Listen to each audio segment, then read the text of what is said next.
une tête connue dans le paddock du Mans, Marc Goossens, bonjour. Bonjour. 13 participations aux 24 heures du Mans et pas de 14e cette année en tout cas, mais vous êtes ici pour travailler pour un pilote belge, pour aider un pilote belge. Est-ce que vous pouvez nous expliquer votre rôle ce week-end?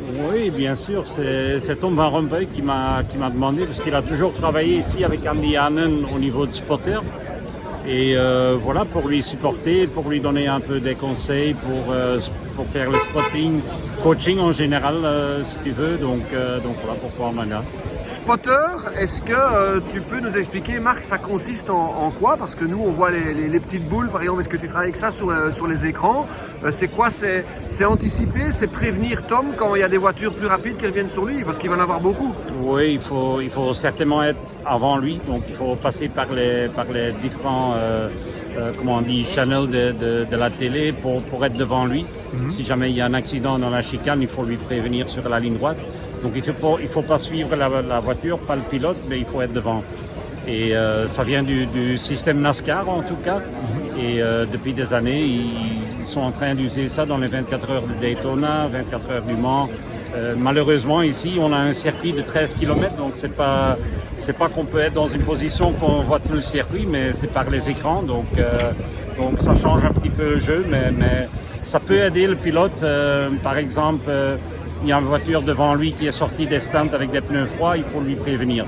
Voilà, s'il y a une voiture Hypercar ou LMP2 qui arrive derrière lui, que ce soit une, deux, trois voitures, ça peut supporter le pilote enfin. Est-ce que Tom, il aime bien qu'on lui parle beaucoup? Est-ce que vous lui parlez 2-3 fois par tour ou c'est moins? Il ne faut pas lui en parler trop. On n'est pas en rallye, on n'est pas copilote, mais il faut connaître un petit peu. Et comme j'ai toujours été pilote ici au Mans, comme tu as dit 13 fois, on connaît un petit peu le système au niveau trafic et tout ça. Donc je sais un peu plus ou moins où le pilote il a besoin des infos ou pas. Il pleuvine, on annonce aussi de la pluie pour le début de course demain. On sait que c'est la première année où il n'y aura pas de couverture chauffante. Tu es pilote, Marc. Est-ce que ça va causer des problèmes? Est-ce qu'on va voir plus d'accidents ou plus de tête à queue ou de fautes que les autres années?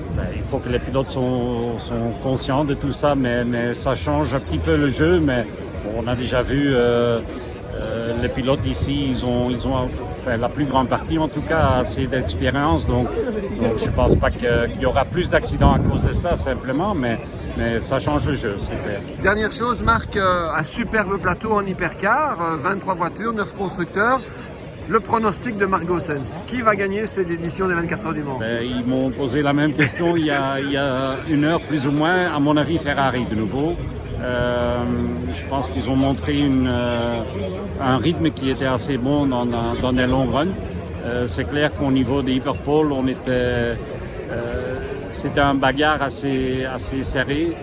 C'est Porsche qui a gagné, mais à mon avis, pour la course, c'est toujours Ferrari à mon avis. Merci Marc, bonne 24 heures.